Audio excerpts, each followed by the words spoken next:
Oops.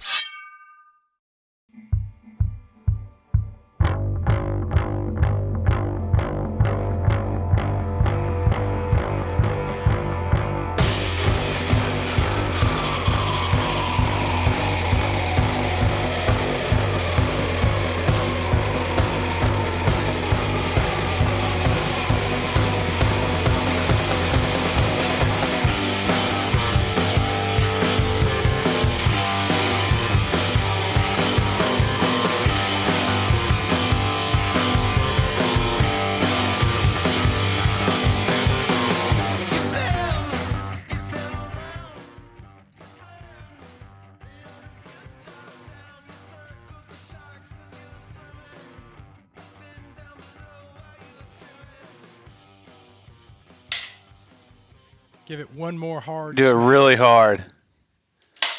There we go. Nice work. Boy, do I make things difficult or what? Gosh almighty, that's not what I'm looking for. All right, let's do this thing. Let's do it. Welcome to the Lift Heavy Run Long podcast, episode number 61 with Tony Cowden of Competitive Edge Performance. You can find us at www.liftheavyrunlong.com. On Twitter and Instagram at LiftRunLong. Also, feel free to email me directly at the address wilson@liftheavyrunlong.com. Please subscribe to our YouTube channel and leave us a 5-star review on iTunes. Slow clap. Slow clap. You did great. I did great on the intro. Boy, it's been, we've had a time getting this thing together tonight. Tony's been ultra patient with me. Everybody's been ultra patient with me. Y'all are all very patient with me. And for a sensitive guy like myself, it doesn't take much for me to feel like y'all are not being patient and for me to have an emotional breakdown. Well, we know you're dying inside, so we just stay quiet. Dying inside. You do know how badly it hurts me when things aren't going well, like my back's sweating. But it's good that we have it at about 60 degrees in here so that we don't get too hot. But let's get on with the show. To my right, I have my unbelievably hot and intelligent, talented wife, Dr. Amanda Kimsey Horrell, also known as Jacked and Tan. Hello. How are we? Pretty good. I'm tired. Yeah, you should be. It's been a long Saving day. lives. It's tiring out there saving lives, I can imagine. Yeah. When you wake up at 3:30 in the morning and start your day and don't end it until 10 or 11, once you get done taking care of kids, nurturing children, getting them prepared, doing CrossFit, whatever it is that you do, She's a superhero. she is a superhero. Yeah, right. Sometimes I'm too tired. I'm like, do I really even want to feed my dogs tonight? So all of that, I'm tired even hearing about it. If it was left to me, the vote would be no about 3 days a week. Be like, they're just not, they can't eat on Monday, Wednesday, and Thursday. Right. Yeah, intermittent fasting for the whole family. For health purposes. Health reasons or something. That's right. Did you feed the kids, by the way, since I got home so late? Yeah. Okay. If I feed the kids, I went to Subway. Okay, that's great. That's why it smells like onions in here, because I started to eat my salad. Okay. And then catty corner from me is the Reverend Vaughn Rawls. Hello. Hey, Vaughn. How's it going? Good.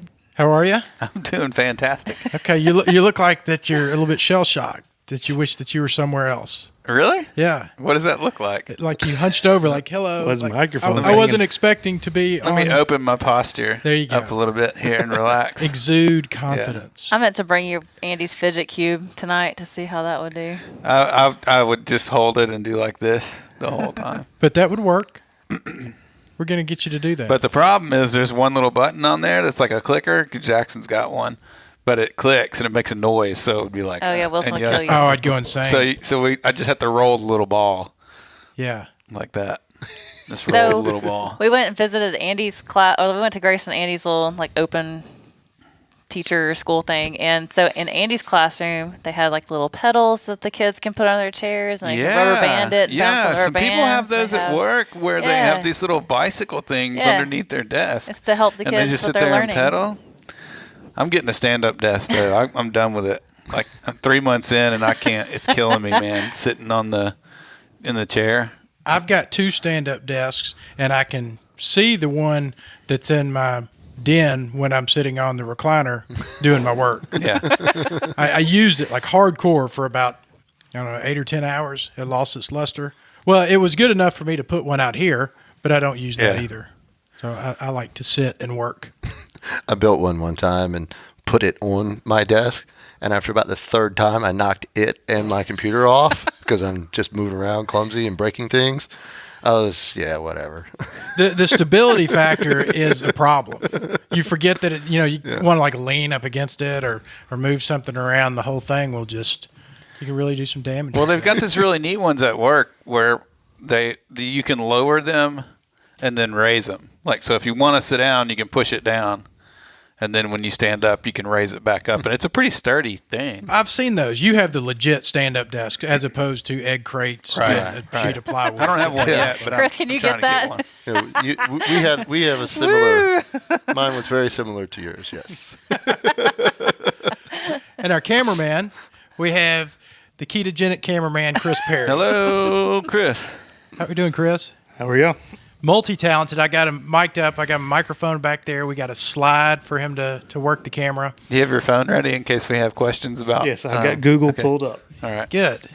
Good. And we have our guest, Tony Cowden, who just got done running the Bigfoot 200 and was kind enough to not punch me in the mouth as I'm sending him multiple emails saying, I just want to confirm that you're going to be on our little rinky-dink podcast while you're up there freezing your cahoots off and running. Well, there was no 130 service miles. whatsoever. I was completely disconnected from the world for 3 days, and it was great. It really was great. So when I got back and opened my email, I actually didn't have that many emails. I was pretty impressed, and I didn't think anything of it. I was like, oh, yeah, I'll be there. Sorry, man, I've been disconnected, and I'm back. Well, I was impressed at the commitment, not only for the race that you ran, but that you were willing to follow through on your commitment to drive all the way down here and be with us. And we're going to get into that, but I need to knock out my highlight of the week that we talk about at the beginning of the show. And if we don't talk about it at the beginning, then I'll forget it. And if we forget it, then I'll be depressed and sad, and then it will be a bad week. We have a review. I love reviews. 5-star? I'm going to read it. All right. Is it 5-star? 5 stars. Okay. Who would have thought? This is in reference to the David Lomax podcast. Okay. And he says, episode 59 hit me head on. I used to be an addict, which tied me to an unhealthy lifestyle. My addiction was duck hunting. At my most extreme in the 90s, I used to hunt 55 days out of a 60-day season. I also loved the taste of cigarettes and the duck blind, and you guys hit both topics in one episode. Since then, I've ran at least a dozen marathons, a couple of ultras, and qualified for nationals in the duathlon.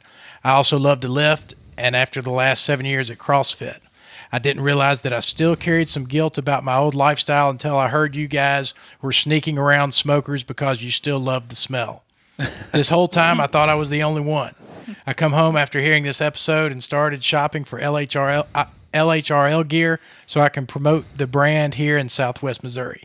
Wow. Keep on keeping it real. That's awesome. Yay. So Ron Bogart was kind enough to order LHRL gear, and he ordered a friggin' hat, which I gave the last one away the week before. Oh, no. So I'm There's going one to make sitting sure on the he shelf. gets one. What's that one? There's Chris one Perry brought it. Oh, good. So we're going to hook the man up with a hat. Do we have stickers here? Yeah. I need to make sure I take one with me today. Can somebody help me remember that? We can Don't do that. ask me. I'll forget. Well, I'll forget too. So Part of being an employee of LHRL is you get free hats. That's part true. of being anything having to do with LHRL. I've got you Chris get free making me stuff. some hats Chris made me a hat. Ta-da. because these ones. I hate when people say these ones, but these ones right here are These really ones. good. Reasons. I like these hats. He's gonna make me some lift heavy, run long ones. When we talk about staff or being employed, does that imply that we get paid? I want a raise. Yeah, I do too. We're going to double your pay. We're going to triple Vaughn's. And, I think that, my pay enough is being on the text message list and the gifts, the fact that we use gifts. I think You're that's still fascinated with I'm those. fascinated with it. I have not gotten one that has not caused me to laugh out loud yet. I mean, they kill me. They absolutely kill me. It's a funny thing, those gifts. It really is. All right, let's get on to Tony. Tony came here Your website is compedgeperformance.com. Comp Edge Performance, and also, and you can barely tell unless you're looking at URL, it's actually two websites, compedgeperformance.com and compedgeperformancetraining.com, because it's actually two companies. I have partners in Comp Edge Performance, and that's the supplements and the nutrition side of it. And I started that before I sold my gym, CrossFit Wilmington, in Wilmington, North Carolina. And when I realized I was going to sell the gym, I created Comp Edge Performance Training to take my training and online training and all that away from CrossFit Wilmington. And so, yeah, if you go on the website, unless you're looking at the URL, you can't really even tell it's two different websites. They're the same theme and all that kind of stuff. But, yeah, Comp Edge Performance Training, either one, you'll get there. Well, you and I hooked up, and I took an interest in you and all the crazy things that you do and the events that you compete in. And then it was funny because in the Lift Heavy Run Long athletes group, Scott Hollis, another friend of ours, had read part of your story, and he said, Wilson, you need to book this guy on the LHRL podcast right now. And I was able to say, we've got him booked. Oh, that's cool. That's Where already did Scott see the story at? And I would like to hear that story.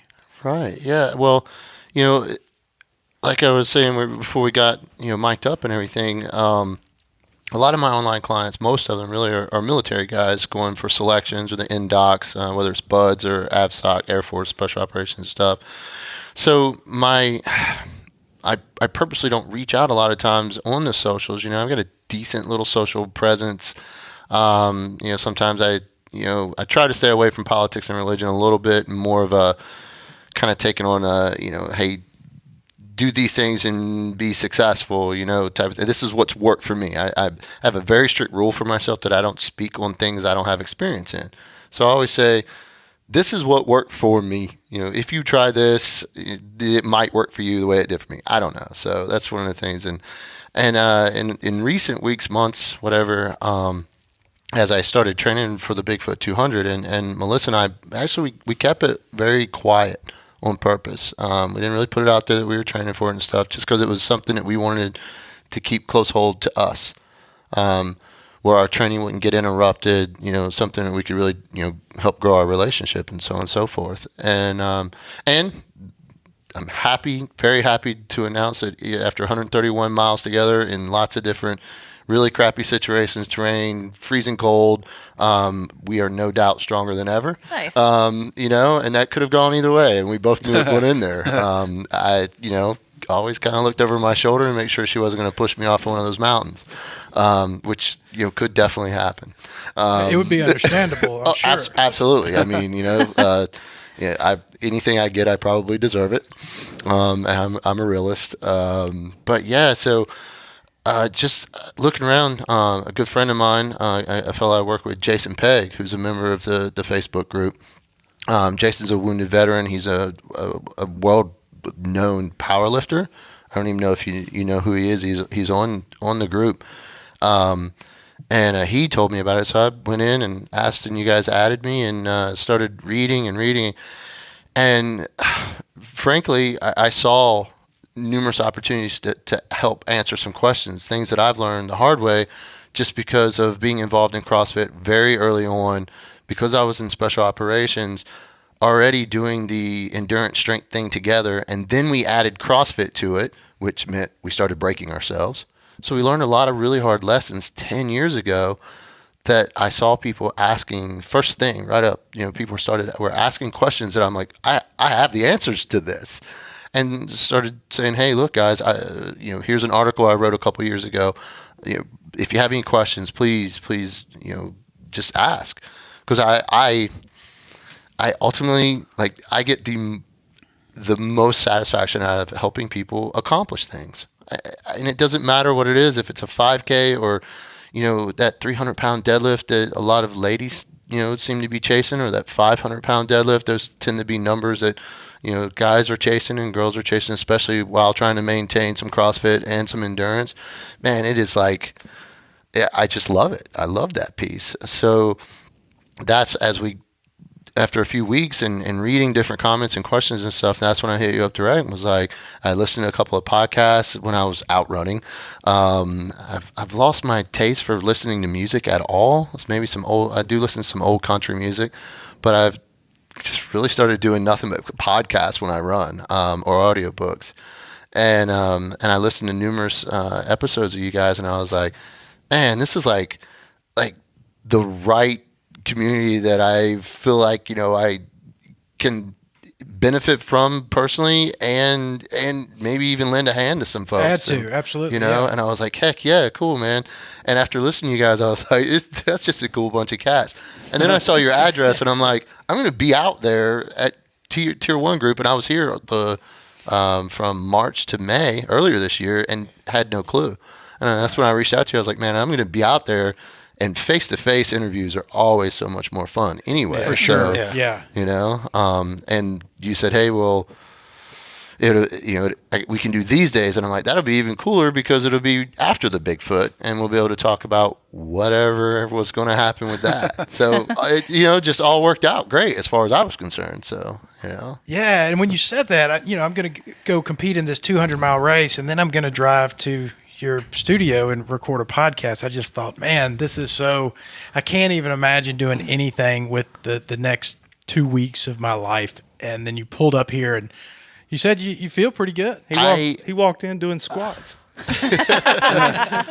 So, I finished my portion of the race. I only did 131 miles of the 200. Only. Right. And we can talk more about the Bigfoot and like I said, very realistic, very pragmatic, and explain to folks that there is a huge difference between a 200 and a 100 and the intensity that goes into the two.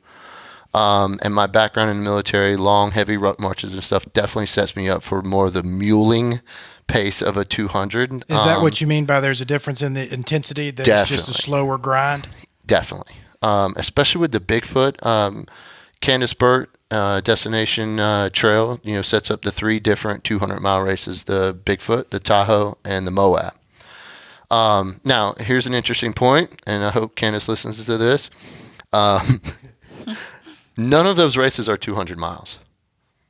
None of them. They're all over 200 miles. And I really wish they would change the names to indicate exactly what you're doing, because the Bigfoot is 206 miles, 206 and a half miles.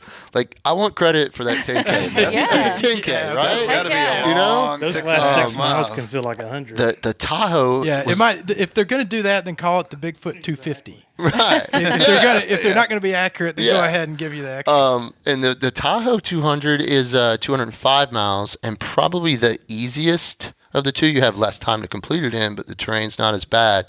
Then the Moab is actually 238 miles. Oh my goodness. So I'm like, if you're going to do the Tahoe, for me, or the Moab, if I was going to do the Moab, they've got to change the name. Wow. So How does a 200-mile race work? How long do you have to do it? So we had crap. All the numbers are in my head, all jostled up at this point. It starts on what day and So it started Friday morning, and we had until Tuesday afternoon, a total of 105 hours.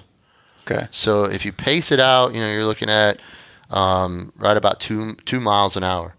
And that doesn't sound like much, except for... Yes, it does.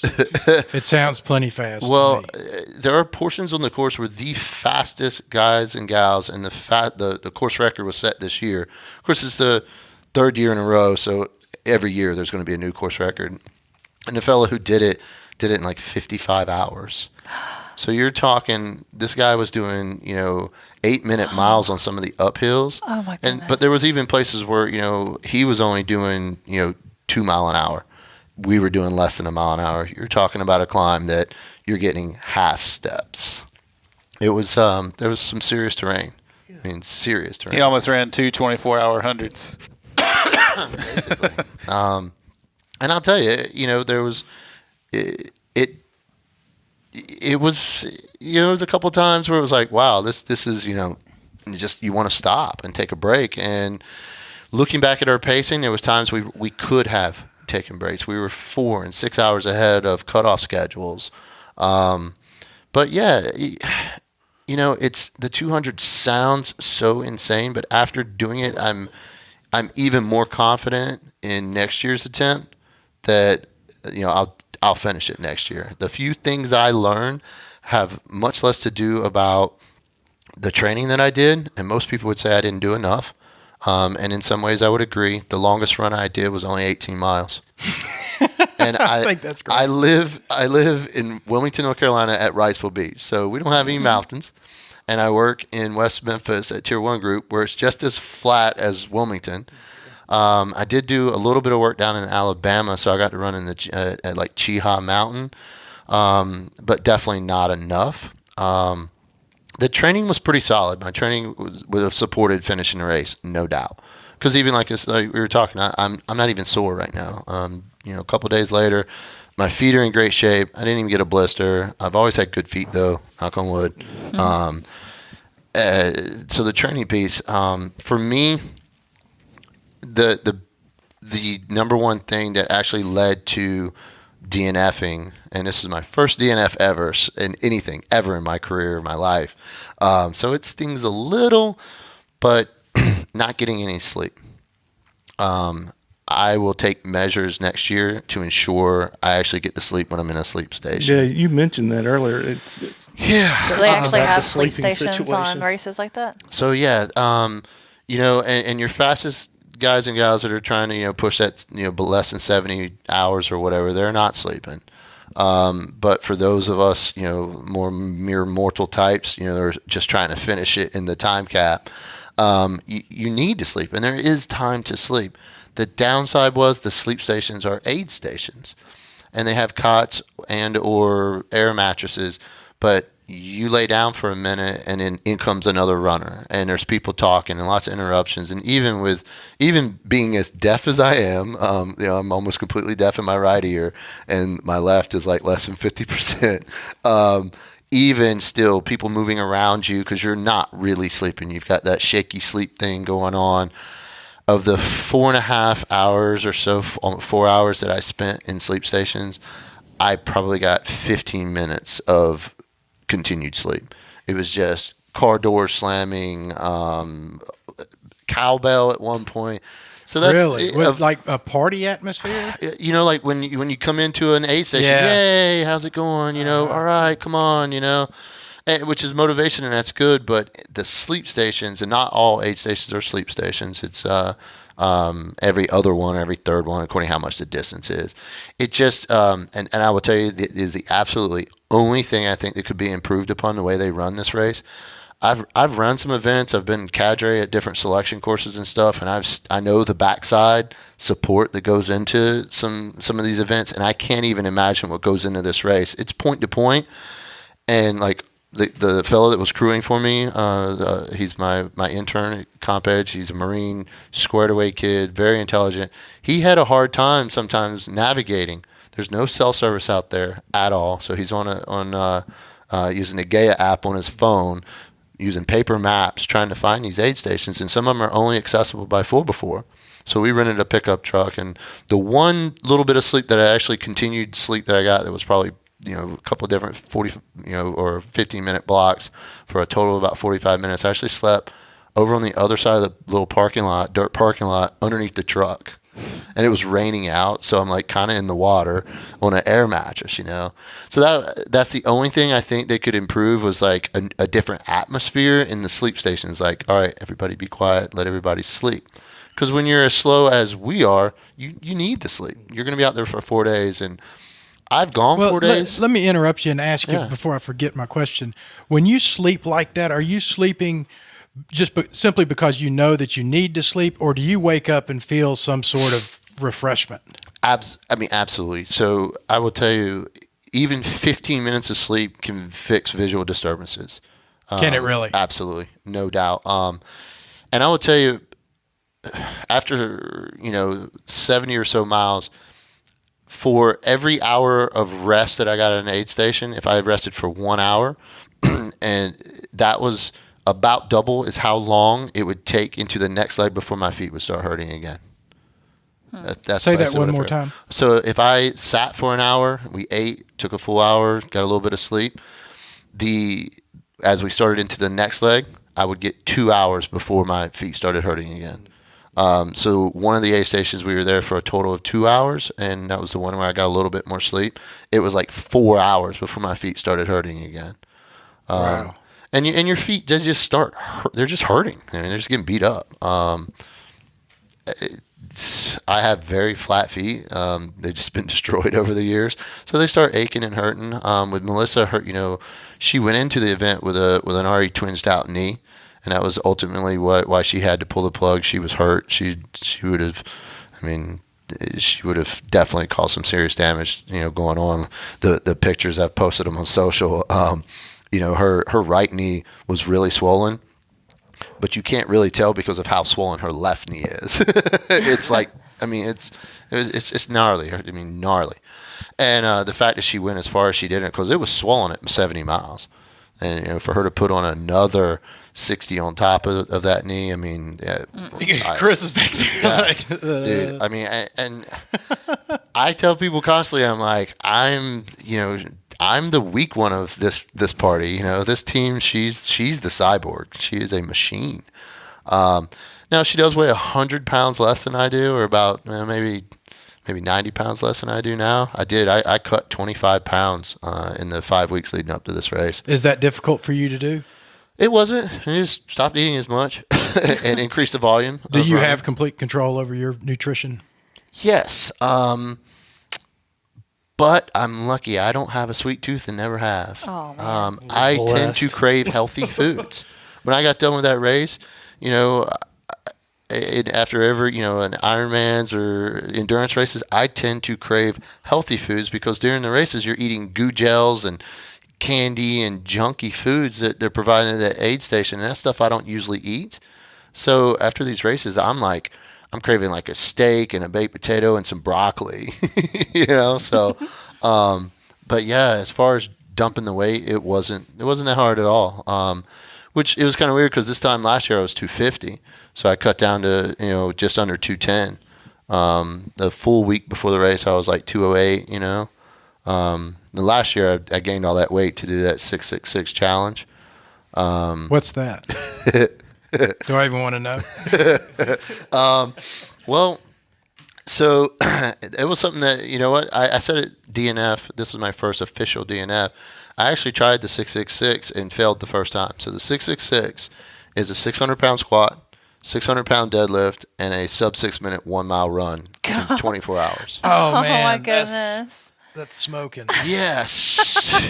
So when I kind of got out of CrossFit, I kind of tore my shoulder up and couldn't do anything overhead, and it sucked because I really enjoy Ollie lifting. It's an art, and I enjoyed Olympic weightlifting. And I just couldn't go overhead anymore. The snatch was definitely out. I could kind of split snatch with a narrow grip, but you're talking like a difference like, I don't know, almost 50 kilos difference in my snatch, going to a split snatch. It's a power snatch, whatever. And so I came up with this idea that I wanted a 1-to-1 ratio between my deadlift and my 1 mile run. So throughout my entire career, I've always maintained a decent 1 mile run, and it was always sub 6 minutes. Even as I gained weight, because 2004 time frame, man, I was like 175, 180 pound endurance athlete. So my 2 mile time in the Army for the PT test was 11:30, always sub 12 minutes.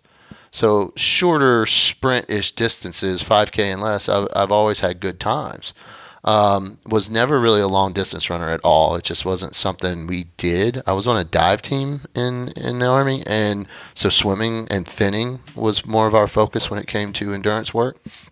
So couldn't really do anything CrossFit wise, and I was like, all right, I'm gonna get a 1-to-1 ratio between my 1 mile run time and my deadlift. So I was like, I'm gonna deadlift 550 and run a 530 back to back, and that only actually took me a couple months to achieve. I already had the mile, and my deadlift was right around 500. So I was like, oh, this is cool. And so then someone tells me about the 666. Is this an event or is it something somebody just made up? It's something. Is this just something somebody strictly for made up. psychopaths, Yep. or is there a place where you sign up? And you know what? I can already see Vaughn's wheels turning. Alex Viata just made this up. His name was the first that came to me. Yeah. So I don't know if Alex has done it or not. Actually, I don't think it's had Harry Skelkow. Let me look up Harry's last name. I feel horrible that I can't remember how to pronounce Harry's name. Credit where credit's due. I'm big on that. Harry Selkow, Selkow. I'm pretty sure he was the originator of the 666. So like I said, you got to squat 600 pounds, deadlift 600 pounds, of course, all raw, and run a sub 6 minute mile. And I was like, okay, cool. I ought to be able to do that. I mean, I was squatting pretty close to 500 at a time. I'm like, it's just 100 pounds, right? Well, Right. when you're already close to your physical capabilities, your maxes, it doesn't matter if it's 10 pounds or 1,000 pounds. It's 100 pounds, and I just wasn't close. And so I gave it a shot. The deadlift, I had probably 6 months prior to I went to a meet. I wanted to do it in a meet, not just a gym, right? I'm going to pick a day, do it at a meet in front of judges. And that's not a rule. The rule is, just like I said, the 600, and a sub 6. And but I wanted to give it some legitimacy because, let's face it, if it's not on video, it's not in front of judges, it didn't happen, right? And there's a lot of stuff out there right now, whether or not, did this guy do that or did this guy do this, these claims and stuff. Mm-hmm. And, in this day and age, I want to have documentation and proof. And it was kind of cool. So my first attempt, I hit a 585 squat, and it was all I had. And it could have been, I had hit it in training, and it was a grinder at the competition at the meet, and I didn't even attempt 6. I knew I didn't have it. I didn't have it that day. And I took a token bench, went ahead and pulled 600, and was like, all right, cool. Went ahead and ran, and at the time I was like a 520 something or whatever, and that's so a fast mile. Cool. Yeah, and I was like 220 pounds, and it's a pretty decent mile for a 220 pound guy or whatever. But like I said, I have maintained that my whole life. The only time I didn't run a sub 6 minute mile was when I broke my back in 2004. It took me almost 2 years to where I could run really well again, or as well for me. Things being relative to me. So I regrouped and I picked another meet date a year later. And you're like 15, people are like, you picked a meet date to add 15 pounds to a squat for a year. I was like, yes. So I took some time off and I actually did Strongman for about 6 months, did a local competition, fell in love with Strongman. The joke is it's CrossFit for men. And I actually wound up training Kimberly Lawrence, who's has been strongest woman in the middleweight class. She's getting ready to go for it again. She's second in the world right now. Phenomenal athlete. Just a gifted athlete. Strength like you wouldn't believe. While most of the females are cutting from 200 down to 180, she walks around at 165, 170. So she doesn't even cut or anything for her class. Just an amazing athletes. And we just all fell in love with Strongman, and the off-season prep of Strongman and the actual real functional strength of the Strongman stuff is amazing. I'm deadlifting 600 pounds, but I can't get it. I still to this day have not gotten a 300 pound stone off the ground. 285 is the heaviest one if I can get it off the ground, I can put it on the platform. But a 300 pounder, I've yet to get it in my lap. I can't move it. And it's because I don't have the upper body strength to really grab a hold of it. And it's, Strongman's just I'll never be good at Strongman, but I love it. I love it. It looks like a lot of fun. God. Cale, looks like Cale fun, Beck? Yeah, absolutely. He was on our podcast. Yeah. And I keep up with him, and I watch his starting Strongman, and it seems to be just blowing up. Yeah. He seems to It really is. do a lot with, going out and getting interviews and interviewing people on site and constantly producing, constantly put stuff out there. The reason I think Strongman has become popular is for a couple of reasons. Anyone can do it. CrossFit eliminates your bigger athletes, your overweight athletes who may be carrying a little more body fat. Pardon me. And, I started working with a lady who came to my gym just to get in better shape. She was overweight. She's now, masters nationals. She's, she used to be, a little bit over 200 pounds, and now she's competing below 180. And I mean, she's deadlifting almost 400 pounds. She's 47 years old. It's amazing. Well, you know what? Ring muscle ups aren't on the table for her. She loves it. Loves strongman, and I love working with her. Just an amazing athlete. I mean, she's a midwife, and the cutest, most soft-spoken thing ever. She gets out there and PRs at every competition. It's her thing. Like, she's always like, I don't know if I can even do these weights, and then she does them for reps, at competition. And I'm like, you're such a monster at competition, Do you only train monsters, or is there a level that you have to reach before you start working with someone? I have one rule. You just have to have a goal, drive, and some commitment. So are your athletes now all over the board? All over the place. I've got a girl who trained at my gym when we first opened almost 10 years ago, I guess, and I reconnected with her, and she's had a couple kids, and she just wants to run a 5K, and it's going to be a challenge for her because she just hasn't done any physical training whatsoever. And I was like, you know what? Let's do it. I'll run that 5K with you. So that's kind of cool. Yeah, my thing is you just got to have a goal, and that grabs want. hold of me so much more than a 600-pound deadlift or a 500-pound bench. I love that kind of stuff. It's relative. Success is relative. I mean, a 5K is someone's 200-miler. It really is. So it's, I would tell you, it's who I won't work it with are the whiny crybaby types. I'm like, the only reason I do half the stuff I do is to show other people that it can be done by regular people. You don't have to be some crazy ultra marathoner to go sign up, attempt, and do a 200-mile race, or at least 130 miles of it. And just signing up is such a thing.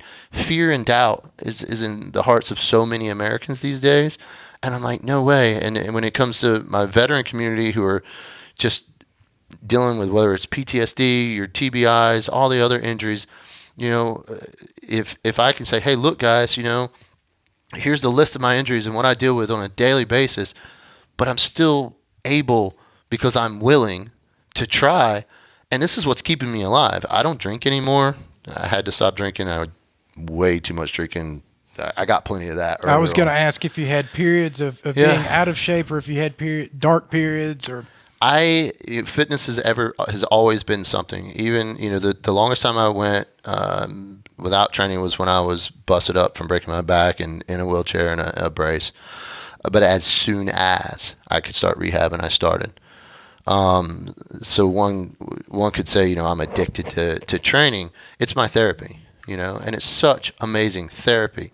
I've been in situations where I had to sit and talk with someone. It was, different places I've worked. Things happen. You got to go sit and talk with the therapist or the psychiatrist. Listen, you ain't talking to me about anything. I've logged more hours with therapists. Right. I don't get anything out of that. But I go for a run with a headlamp or the moonlight, in the middle of I'm healthy again. I try not to use words like, dark periods and stuff like that. Yeah, we all get depressed. We all get beat up. Way too many good friends lost to the war, training accidents, and suicides. Some of the strongest, baddest mofos on this planet. A very dear friend of mine committed suicide in January, and no one saw it coming. It's a tough guy, Navy SEAL, with tons of deployments and engagements and injury and addiction to painkillers and suicide. And we were all like, what the so my thing is like, hey man, look, we're always the guys in that community especially are always looking for the next fix. And I think that's a lot of it. You get exposed to that, the war and raids and assaults and the feeling of fear. You go out on a mission and you don't know. There's it's in you. It's in the back of your head. Jumping out of an airplane, you don't know. I've lost two good buddies to train airborne operations in training. To where they just doesn't work right. So does that life experience and that perspective, you think, help you with clients to better understand that some people aren't doing this some people need this for so many other reasons other than a Absolutely. 5-minute mile. Yeah. And I'll tell you, when it comes to military guys, when I own my gym, combat veterans train there for free. No questions asked. All I asked them for was their integrity. I don't need to see your DD-214 or your ERB or any other paperwork, combat service ribbons. Did you see the show? Because the reality is there was a lot of veterans that aren't combat OMOSs that still got to see the show. You had truck drivers and convoys. Convoys were getting chewed up. Your special operations guys, the enemy knew the difference. Those big scary dudes with the miniguns and badass trucks with beards, the enemy would let us roll by sometimes, and then hit the soft convoy trucks. They knew the difference. They knew the difference between, why would you, if your goal is to kill an American, why would you mess with the ones that might kill you back? When you could hit the soft one that's coming up the road in 10 minutes. So it's an addictive lifestyle. I mean, the adrenaline, the fix that goes along with so many of the things that special operations does. I mean, whether it's just breaching a door with an explosive, man, the rush you get off of getting smacked by an explosive charge, always trying to stand closer, it's like ride the charge and all this stuff. And of course, now we all have breacher brain and we're like, what do I do with my phone? What day is this? Where did I park my truck? Breacher brain and TBI, it's a serious health condition in our community now. So I do everything I do, honestly, just to show guys, and if it filters down to civilians who are dealing with their own stuff and trying to be motivated, but ultimately my goal is to show other guys just like me, who may be drowning themselves in booze or drugs or whatever because they're lost, because they don't have the military fixes we used to have, they don't have the brotherhood we used to have. You know what? You can find that brotherhood. I started that race, that Bigfoot race, and met a fellow named Emery. Emery, prior military guy, he's standing there with a U.S. flag, like a big one, and he's going to go do this 200-mile race with the U.S. flag. I'm not I'm not like a flag wearer, that, but I was like, that's pretty darn cool. And we saw each other over 2.5 days. He wound up really bad sprain in his ankle, like a really bad one, an ugly one. And he DNF'd at the aid station before the one we did. And you still find that brotherhood out there. At the first aid station, I met a fellow named Jeremy Miller, who did finish the race, former Special Forces guy, retired guy. I mean, so you can still find that brotherhood. You can still find that, and you just show up to these events, and guys are there. So I'm like, dude, you just got to go show up. You just got to go show up. And I'll hear guys say, well, I don't like going to the gym because there's blah type of person there. Okay, so what, man? You don't have to jack still. Go run, go swim, get into triathlon, go take a yoga class. Do something physical. Because that it's therapy. So we kind of digressed or whatever, but I mean that's it. That's why I do most of the stuff I do, and the practical side of it, that I am a coach and I kind of got to represent my business. Well, certainly you have an obligation to some extent to do it as invested as you are right now. I'm never going to coach somebody for a 200-mile race if I haven't done one. Like I said, I don't ever speak on anything I don't have experience in. Do you feel on the Bigfoot 200, do you feel that with the DNF, short of just not finishing the race, do you feel like that you got everything that you would go out there for? I mean, there's so much experience to be had. Yeah. So hiking in the woods, I already had a lot of experience with. It was the little things like securing good sleep and stuff that I really learned. As far as the, just the overall experience. I mean, would 170 miles fulfilled you more than 130? Would you be 40 miles more the better person? So when I DNF'd on Monday, what went through my head was, you know what, I can do this next 10-mile segment, and then I will probably finish the next, I think it was 18 or 19-mile segment. But that is likely as far as I will get. So that would put me very close to that, 160, 170 that you just said. Would I have been happier? Monday morning, I would have said, no, I'm fine. I was risking it. I was already getting visual disturbances, blurriness, depth perception was really off. It wasn't worth it. Today, the way I feel, I'm not even sore. the answer is I kind of wish I had pressed it and gone for it. But how does a guy like you not feel that way? right, you know, You don't get to signing up for a 200-mile race without having that piece of you that's always going to tell you that, right, regardless of the circumstance. Well, and this was the first thing I ever did that I had a teammate that I'm vested in, Melissa, and she was hurt, and on that leg, that 19-mile piece, it was one of the hardest physical things I've ever done, and I've done the different selection courses and stuff, and it was difficult, and she was hurt doing it, and she's not a crybaby. I mean, you look at her physical resume, her personal resume, she's a monster, and she was hurt, and she never whined, she never cried, she never asked to stop or anything, but I mean, she was hurt, and I could not leave her. Temps had dropped into the 30s. I could only see a few feet because we were in the clouds. And she didn't have anything to wrap up in. If she did, her knee went completely out. She wouldn't have had anything to wrap up with. And I couldn't leave her. Had I left her, I could have gotten to the aid stage sooner, took a little nap, recharged, and took off. And you know what? That's just not what this race was about. She and I decided to do this together as a couple. People call us a power couple or whatever. But you know what? It's just that she's like me. Challenge. Let's see what we're capable of. Let's push it. And she's probably even worse than I am. She does it a lot just to prove it to herself. Melissa didn't really come from much, and she's worked her way up, paid for her own school. A dentist, owns her own practice and stuff. So, for her, it's showing herself that she can do more, and it's an amazing thing to watch.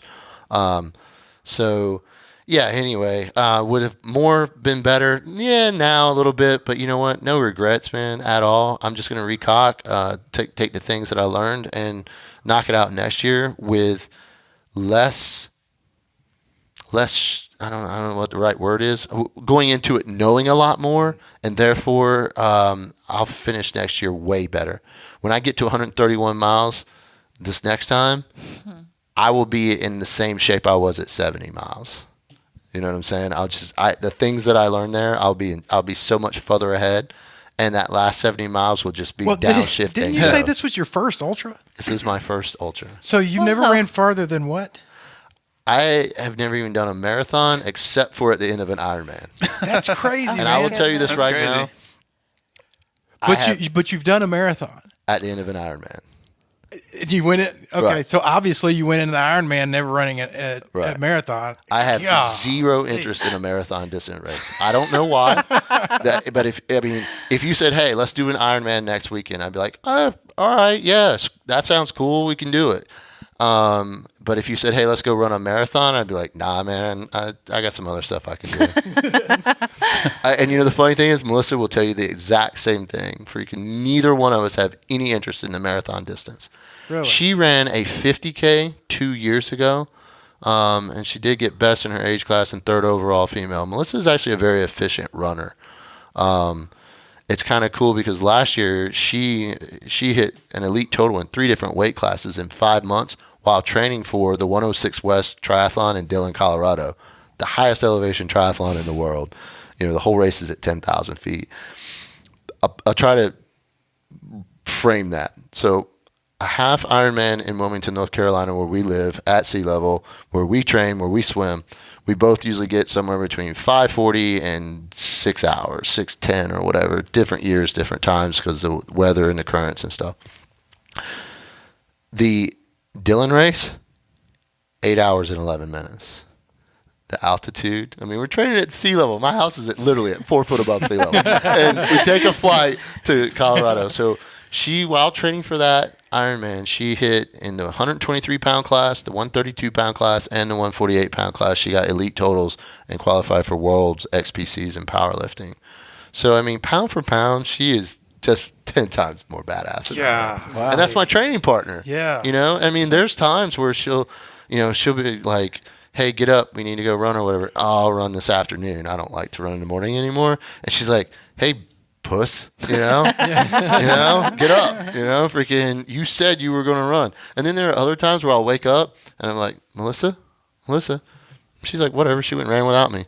She's like, you want to lay in bed and be lazy? Lay in bed and be sit lazy. at home when that happens? You sit at home like a kid, like waiting to be in trouble. Like she's going to come home and. She's not mad at all. She's like, do what you want. You're a grown up. You don't want to train? Don't train. But don't expect to play Nintendo. Right. Don't expect to play video games today. And because she'll say things like, oh, I think I'm going to run tomorrow. She's like, mm-hmm. Yeah.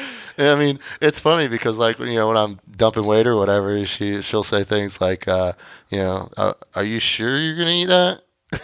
I mean, it's almost like hanging with one of the guys. Now, I can give it to her almost as hard as she can give it to me, but she's still my girlfriend. So I gotta. Sometimes I cross a line, and I immediately recognize it. It is brought to your attention. Right. It's in my face pretty quick. She doesn't put up with much mess, man. I hate it that she couldn't be here, man. Freaking, she is, like I said, the fun one of us, and everyone knows it. I mean, she's a nut. She makes people laugh, and she can be vulgar and and just so you guys would get along. I mean, it's like a 14. You're pointing at me. Yeah, I mean, it's like the sense of humor of like a 14-year-old. It's so horrible. Are you denying any of this? No. But yeah, I mean, so it is what it is, man. I knocked out that 666, and that was interesting. That thing, that was April of last year, and a good friend of mine who had already done it, Brandon Crable, he was one of the few who had knocked it out for a record. He was like, hey, man, if you're going to get a 600-pound squat, you need to gain some weight, and that might mean using some serious drugs. And, I mean, in powerlifting, it's just well known. It's what they do to get, those big numbers. And I was like, you know what? I want to keep my endurance, and a lot of those drugs just destroy your endurance. Do they really? Yeah, I mean, like Tren and Anadrol and those things. I mean, that stuff.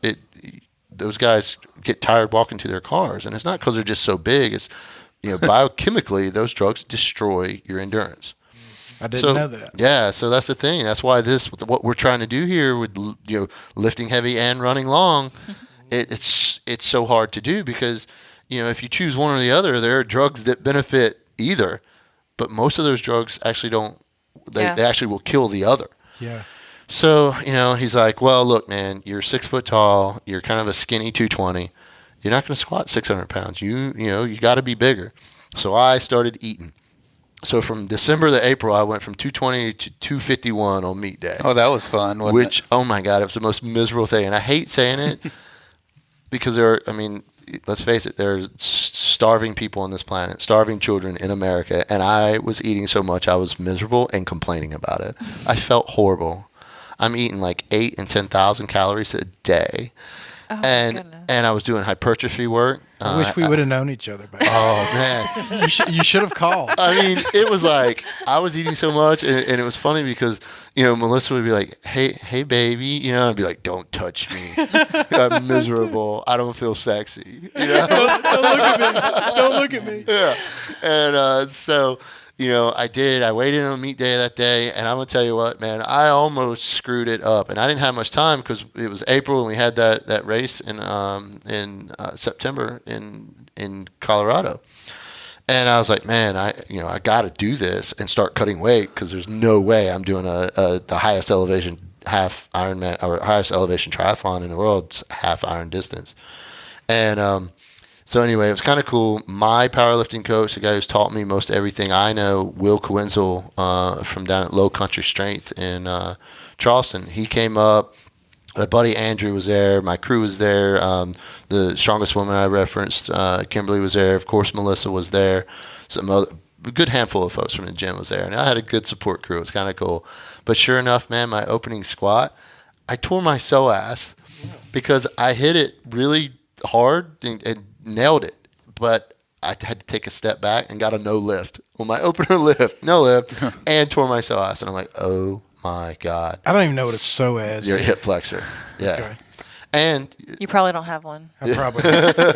right. So anyway, it was a mess, and the video's on YouTube, and you can see that I go in it, I go straight to 600 on my second attempt, and I got it, and I was like, and you can see Will's in the background jumping around, and I was like, okay, cool, we got this. Well, so I have a neck injury from getting blown up in 2009.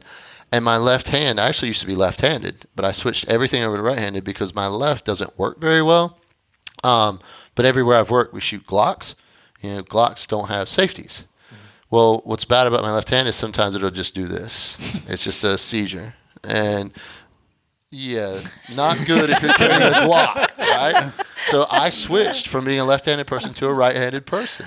And sometimes I can't hold that coffee cup, much less pull 600. I open with 525, 545 or something, hit it nice and easy. And sure enough, second attempt, 600-pound deadlift, I got to the top, and it slipped out of my hand. My left hand just died. Oh, no. And I was like, you got to be kidding me. And you can just, the whole room's like, because everyone there, the meet director is a friend of mine. I mean, everyone knows what I'm doing, and people were rooting me on. It was great. I mean, powerlifters, from all around. And I was like, oh, you got to be kidding me. So I literally went and sat with my face in the corner and had a little discussion with myself about how we don't have time for this. Forget that happened. And sure enough, I went out there and grabbed a hold of it and pulled it, and it was faster and better and nailed it. Well, Then you had to go run a 6-minute mile. Then I almost screwed up the run. I came out of the hole and ran like my first lap. I hadn't been running my mile on a track, but to videotape it, I had to do it on the track. Well, I used to run on track all the time, and I mean, I have pacing down. My negative split on a mile, I can tell you to the second. Whatever reason, I came out of the hole and ran my first lap in like 104. 15 seconds faster than it should have been. And I was like, uh-oh. I'm in trouble. I already screwed this up. And I almost stopped. Like, so I'll just stop, rest an hour, and do it again. I went, nope, you bought the ticket, man. You get the ride. Fix it. So I pulled back and ran my second one in like a 135 and the third one in like a 140 or whatever, and came out with like a 541 total. And it kind of sucked because I wanted a 520. But whatever. I still got the 666. There's always got to be that. Well, you want to. You know what I'm saying. You know when you're doing something, and the miles of the three things, it's the only thing I can actually excel on. The squat was 600. Because 600 pounds. Because you're not excelling at 600 pounds. It could have been 640. That's not very You could have done excelling. 640. That's the thing. It couldn't have been. I mean, 602, maybe 603 was all I had with the squat. My dead was maybe 620. But you see what I'm saying? Yeah. If I was going to do anything cool with those three events, it had to be on the run. And so I just botched it too. And I was like, well, that's done. Check that box. But the video is just funny because it's just, how do you succeed with all these errors? But what a kind of a cool lesson. Yeah, man, you can screw up a bunch of things and still be successful. And I walked away shaking my head going, whoa, way to go, dummy. But you did it. And so that was kind of cool, man. I am proud about that 666. I purposely waited until I turned 40 for that meet. It was a month after my 40th birthday, so I'm the only person over 40 to have done it. So I'm like, woohoo. I mean, that's pretty wicked. Fit over 40, man. Freaking, Wow. old guys and gals, we can get it too. Yeah. I gotta say, Cool. man, that's probably the most impressive thing that I've ever heard. Yeah. Like, I'm kind of awestruck. Like, I don't understand how that even happens. Like, I will never squat 600 pounds. I won't I don't- ever either again. I don't know. I'm serious. It's funny. A good friend of mine, I went to the Special Forces Q course with him 20 years ago. I've only seen him 3 or 4 times, and we're still best friends. We bumped into each other overseas and stuff. Well, we just were together again teaching a course, and he follows me. He's one of those guys that I don't do social media, and he's an operator. That's all he cares about is the war and staying focused and switched on. And God bless him because he's been that way. He's a machine. He's just, when you think special forces type guy, that's this guy. His name's Jake. And Jakey, he was like, man, it took a lot out of you. And I was like, what do you mean? He's like, I can tell you look different from the time when you started going after that 666 to now, he's like, that 666 took a lot out of you. And I was like, what do you mean? He's like, it just did. And I'm like, that's funny you say that because we hadn't been around each other through it, but I know it to be true. It did. It took a lot out of me. Yeah. It no doubt was me pushing myself to my limits with strength. That's all I got. And so now Is accepting age and mortality hard for you? No, you know what? It's been a while since I accepted the fact that I am not indestructible. That you probably will die at some point. Yeah. And I will tell you, I know the moment it happened. Jake, myself, and a fellow named Ben Bittner all lived together, trained together, went through the Q course, SEER school, that whole debacle of becoming Special Forces guys together. And the day I realized that I was very much mortal, even after broken back, getting blown up, I still thought, I still thought I was pretty indestructible. Easter weekend, numerous years ago, I got the phone call that Ben was killed in Iraq. And Ben was like the best at everything. I mean, if it was something hard, he made it look easy. And I will tell you, that's when I realized I was fragile. That's seriously. I mean, when I got that phone call, it was actually on I-40. Melissa was with me. We had just started dating, and I pulled off the side of the road. I couldn't believe it. I mean, if there was one dude who couldn't be hurt, who's the best, no, he was killed. Killed in Afghanistan. I think I said Iraq, but he was actually killed in Afghanistan. So no, I mean, I get it now. I am fragile, and I when it comes to Melissa, when I say I could not leave her on that mountain, I'm so protective of her. It's like I'm that annoying protective person or whatever, like we're walking down the street. If you get too close to her, I'll get between you. She's important to me for many, many reasons, but I realize a lot more than other people how fragile we really, really are. And yet, she'll probably tell you I still take way too many risks. And maybe that's just relativity, right? You're used to living over here on this edge. Well, this edge isn't that scary. So anyway, I don't know. It sounds like you've had a lot of very real life experiences, but it also sounds like that you take your experiences and make them real, that you embrace the things that you do and you look deeply into them. And I admire that you see what you're doing as being powerful. Well, that's part of our culture in SOF is the after action review, the AAR. I mean, if we're a team and we go out to the mailbox to get the mail, when we come back, we're going to sit down and talk about how it went, how we planned it, and what we can do better next time when we go get the mail. And it's brutal. So if I don't like that you chose to wear, red running shoes to get the mail, I'm going to be like, hey man, how about tomorrow you don't wear those effing shoes, because those are not mail getting shoes, Those are not mail getters. It's brutal. And I run into that sometimes, and my athletes, frankly, I have athletes that I sent to the CrossFit Games. We trained up and sent 17 different athletes to the CrossFit Games, Melissa being one of them, 29 or 30 from the gym to regionals. And I'm not... 29 or 30 people from your gym alone? Yeah. Wow. From a relatively small town. Wilmington's only, all of that area is about 300,000 people. It's a little more difficult to do now. We took our first one, Don Hutchison, out in 2009 when the games were still at the ranch. And I've known Dave Castro through the military and some of that stuff since CrossFit was budding. And so was lucky enough to be involved in watching that whole thing grow. If you tried to tell me in 2006 that CrossFit was going to be what it is today, I was like, no way. It's impossible. There's no way people are going to get into this like this. This is something that only us, SOF, will ever care about. Well, the gym started as a not much larger than this room, place that me and my bud rented, threw some gear in, and we just left it open 24/7. We could be in Iraq. It was open.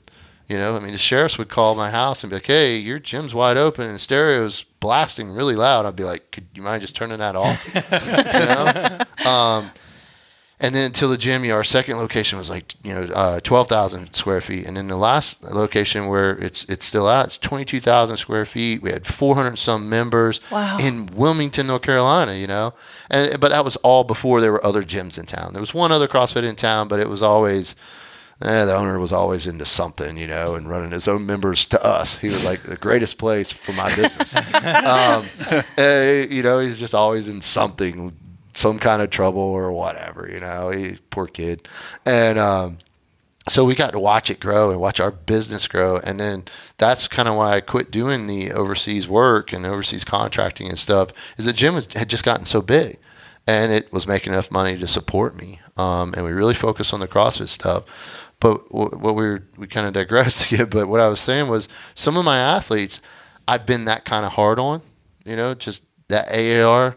And when it came to my CrossFit athletes, I didn't charge them for training. They were part of the gym. They were part of the, so they would get training, and a lot of my time and all my effort, where I had an entire staff of coaches teaching classes and stuff, they were my focus. And I was hard on them. Really hard on them, like they were my teammates, training for a mission. And I don't talk to many of them anymore. Our acquaintances, I took it as some friendship, but our acquaintances kind of fell apart when they were done with training for the games. And looking back, yeah, man, I was brutal. They had rules. They, once January 1st rolled in, no alcohol. You will sleep and eat, and you were training for the games, and this is costing the gym a lot of money. And the last group that went out there, the last team that we sent out there, they came back and they just did a couple of things I thought was relatively disrespectful to the gym and the gym membership. They were like training off hours, and they didn't want to coach anymore and that kind of stuff. I kicked them all out. And a lot of people think they're like, you just kicked CrossFit Games athletes out of your gym. I'm like, yes, because my principles are always going to be more important. Was that a little hard on them? Probably. However, the membership was more important than CrossFit Games athletes. The overweight client who's trying to get her first pull up in that 300-pound deadlift was just more important to me than this group of divas who, just got 30-something place at the team events and the games. I'm like, if you got first, you know what, you'd have a leg to stand on. If you got fifth, not you, high standards. I was the coach, we got 33rd place. So you know what? Back to work. So, I've outgrown that. So my clients, it's funny. A lot of people, when I tell, when it comes to my clients, they're not treated like I did my CrossFit Games athletes. I work for my clients. And I was on the phone with a new client on the way here. And I was like, I need you to realize that I work for you. You need something changed, your compliance rate, you hear, a lot of coaches are like, well, if you don't do what I say, I'll fire you. Nah, man, I don't look at it like that. I work for my clients. If they need me to change something, we'll change something. Life gets in the way. I work with a lot of military guys, and sometimes some butthole first sergeant assigns one of my clients 24 hours of sitting behind a desk for staff duty. And he's like, man, I'm so sorry, but I couldn't get my ruck march in. You don't have to apologize to me. Let me change your training.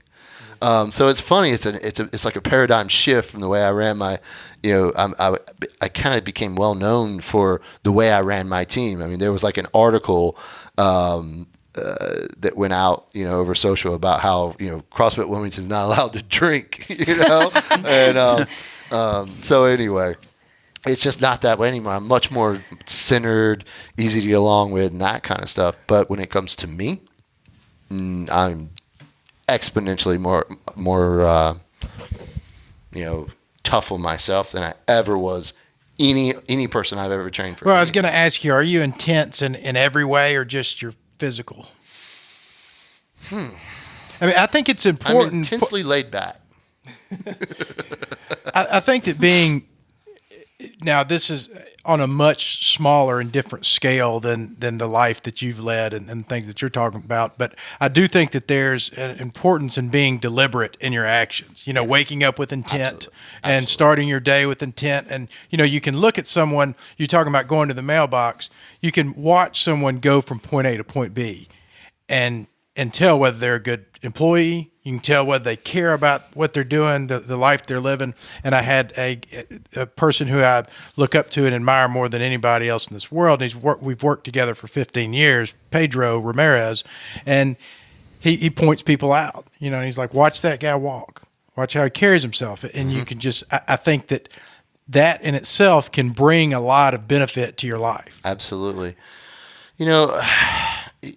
They say it's, you're the average of the 5 people or whatever you surround yourself with. And there's definitely merit to that. But I'm a big fan of Napoleon Hill's writing. Have you ever read any of his stuff? I have not. Oh, my God. Napoleon Hill wrote in the 20s and 30s, 17 Laws of Success. Carnegie actually funded him writing the 17 Laws of Success. And it is what every motivational speaker, everyone you know or have heard of in modern times, they all read Napoleon Hill stuff. He's the original, and it was a research on what makes success and failure, and so the 17 laws of success, purpose, deliberate purpose, deliberate purpose is one of the 17 laws.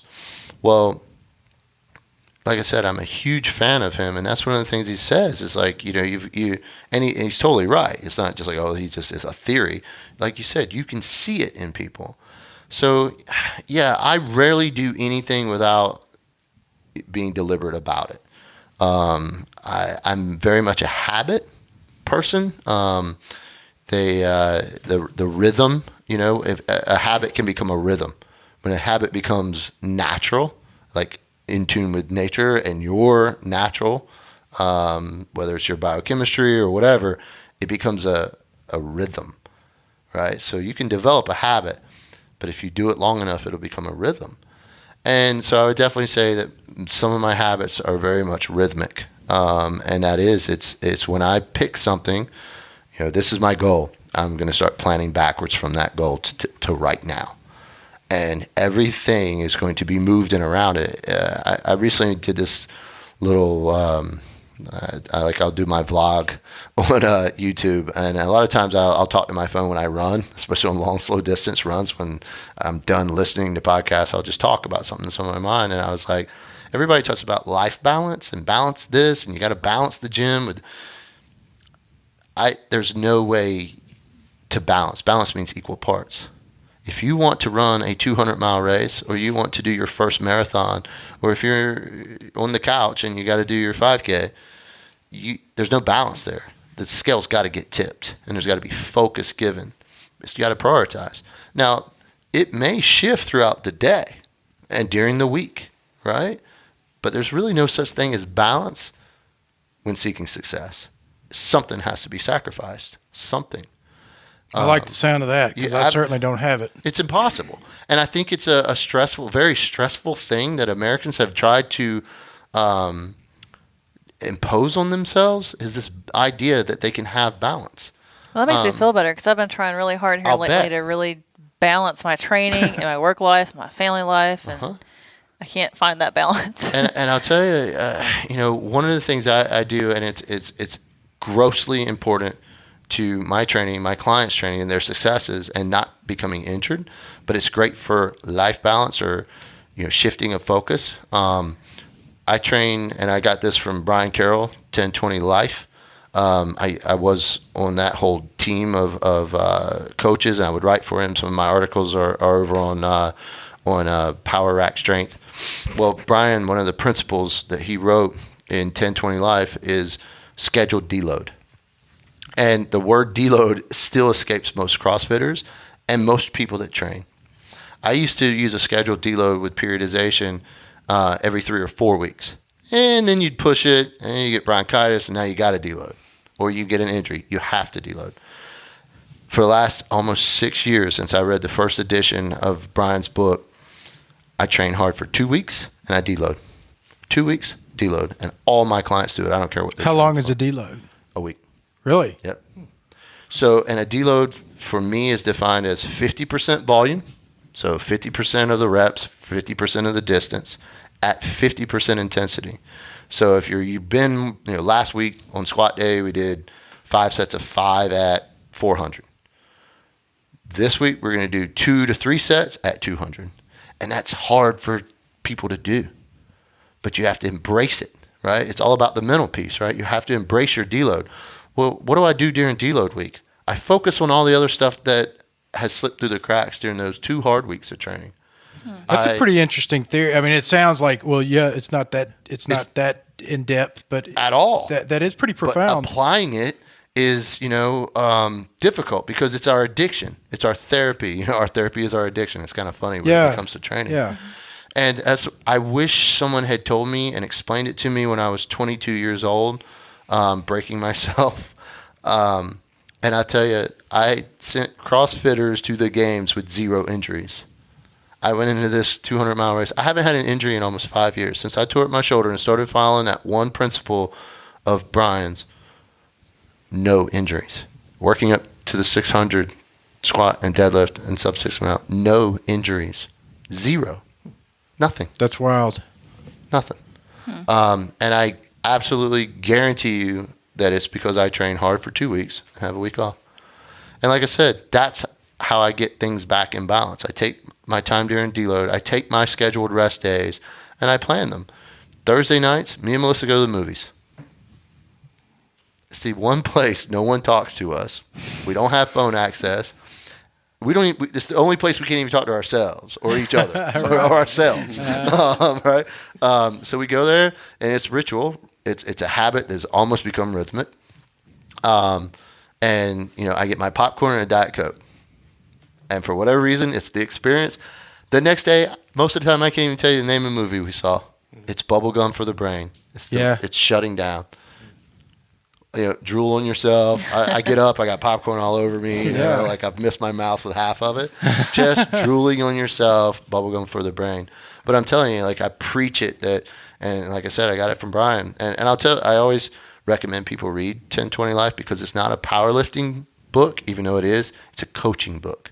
And I don't care if you're coaching CrossFit or badminton, the 10-20 principles work. That's interesting. Amazing. Yeah, I need to check it out. Yeah, I recommend it highly. And I have no financial link to Brian and 1020 whatsoever. It's just that good. There's two books I recommend everyone read when it comes to training. And that's Brian's 1020 Life and the Daniels Running Formula. Okay. Those 2 books. I'll check those out. Especially in this world, we want to do both, and the Daniels Running Formula is like the Bible for runners. It's written by Jack Daniels, obviously the PhD type, not the bourbon type. It's a running book, but it's a coaching book. The principles carry across, to other disciplines. If y'all got questions, y'all better. I'm calling. I keep having question after. There's just one more thing that I want to talk to you about. One more thing and I swear to God, we'll be here in 4 hours, and I'm not doing that. Do y'all have anything that y'all want to ask for? We've already gone an hour and 20 minutes. Have we really? Yeah. It's Nice. flown by. And I could go 3 more. Yeah. This And is awesome. I would still be saying, I just got one more question for you. We'll definitely have to have him back. Oh no, I mean anything really. I appreciate you being a part of the group. I like your enthusiasm with the lifting heavy and running long. And there's so much of this community that has been so easy and natural, and I was on a site in a group the other day, and I looked at their pinned post and what was expected of you to be in that group, and the rules and the expectations, and I just thought, we don't have that. I've never even thought about doing that, and we've never had to really, discipline, or do things because everybody's just naturally been supportive. Isn't that weird about Facebook groups? Facebook itself is like the cesspool of just people being mean to each other. And Facebook's horrible. It can turn that way so quick. You know, everything that's on Facebook right now is like, I mean, I came out of the woods and all this stuff in Charlottesville or whatever. I still have no clue what happened. I don't care. I don't watch the news. We don't have cable at my house. I don't watch the news. We don't either. I don't know anything going on ever. And I know just enough to say something completely ignorant. Right. Just enough to be like, Same here. hey, I don't even want to go there. All I know is I saw some white dudes with tiki torches that were angry about something. Yeah. Everyone's angry about something, and I look around, I'm like, wow, we're literally living in the greatest age ever. Yeah. You Life know? is good, man. Life in my world is good, and Yeah. the further I stay away from the newspapers and the media outlets, my happiness is directly proportional to my level of ignorance. Yeah. And the less I am in the know, the happier I seem to be. I totally agree. Like I said, I came out of the woods the other day and was like, yeah, whatever. I mean, that's why there's Instagram, right? Everything has this yin and this yang. And Instagram is nothing but happiness, you know, like dog pictures and people working out. I got some Look at my competitive face. shooters over here, you know, some more dogs, you know. And then you go over to Facebook and it's just like, oh, my God. But in Facebook groups, the behavior is much different. Most of the time. It's very respectful and, you know, supportive, at least in the few that I've seen him in. I'm in some for competitive shooting and a couple for veterans and that kind of stuff. It's just it's a different dynamic. Facebook in general is just like on the crap. And I think that goes back to habit and things becoming rhythmic, right? Mm-hmm. I mean, people have gotten in the habit of behaving a certain way on Facebook, and the expectation is self-fulfilling. Unfortunately, a lot of things go over my head. I'm pretty ditzy in a lot of ways, so I can't really get too involved with many conversations because I can't follow them. You know, when you were sitting there, the coolest part about when you were talking about the meet that you were in, the 666 meet, and you were talking about the meet director, I was like, that's awesome that they call him the meat director. Like, these meatheads out here doing this stuff. It's like, M-E-E-T. I like meat. Yeah. And then I thought I shouldn't say that. And I'm still feeling that way, that I probably shouldn't have mentioned that. What about you guys? Are you guys training for anything right now? Anything specific on the horizon? We've got the Tunnel Hill 50 miler. We're doing that in November, and Vaughn's doing the 100 miler. Yeah. Nice. So in between now and then, we have numerous 50Ks and marathons and halves. Where is that at? It's in Vienna, Illinois. Oh. It's flat. It's nothing like It's very flat. the It's super terrain. flat. It's an abandoned railroad. So it's crushed gravel. It's as cush as you say. It's as easy as a 50-mile, 100-mile race can be. Okay. Yeah. We've ran it once before. I don't think there's anything easy about running any distance at all. But you know, it's a good time. Well, I you know, have only a few days off of this 200. I am now an advocate of it. You know, last week I was like, you know, I couldn't have spoken and said, hey, you know what, if you ever have thought about going that far, you should do it. I wouldn't have told you that last week. Sitting here with you today, I'm like, if it even a little bit interests you, do it. You can do it. I mean, it's a year from right now. I know registration, there's like an early registration that's opening next week or whatever, so it's not a cheap race. Good God, it's not cheap. The entire trip's not cheap, you know, but the race itself isn't, but it's like $200 off or whatever. A year to train for it, absolutely. I'm telling you, I mean, everybody in this room can complete that race. I've got my sights set on this Tuscobia 70-mile. It's a 70-mile or 140-mile snow race. You pull your own sled. Yeah. And like you said, I enjoy the gearing down, just motoring through for long periods of time. Yeah. And I think that would Where's be, that? It's in, I get it wrong every time. It's in Tuscobia, Wisconsin. Yes. Okay. Is that snowshoes or cross-country skis? Or? You can do snowshoes, you can do a bike, or you can just run it. I plan to run it. Yeah. And you know, they have places that there's no aid accepted, but they have, you know, cities and stuff, the towns that you go through where you can stop, and they even give you money, like bucks, to spend at these places where, you know, if you drink, you can get a beer, burger, you know, something to eat, whatever. And it just sounds like, I think I would enjoy that cold, kind of isolated, Yeah. you know, long. I'm going to tell you, that's the kind of stuff I still dig. You know, the selection courses, you're not even allowed to talk to another candidate.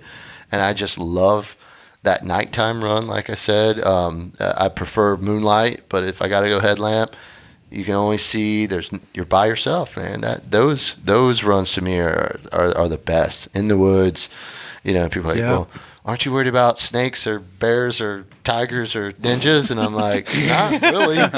No.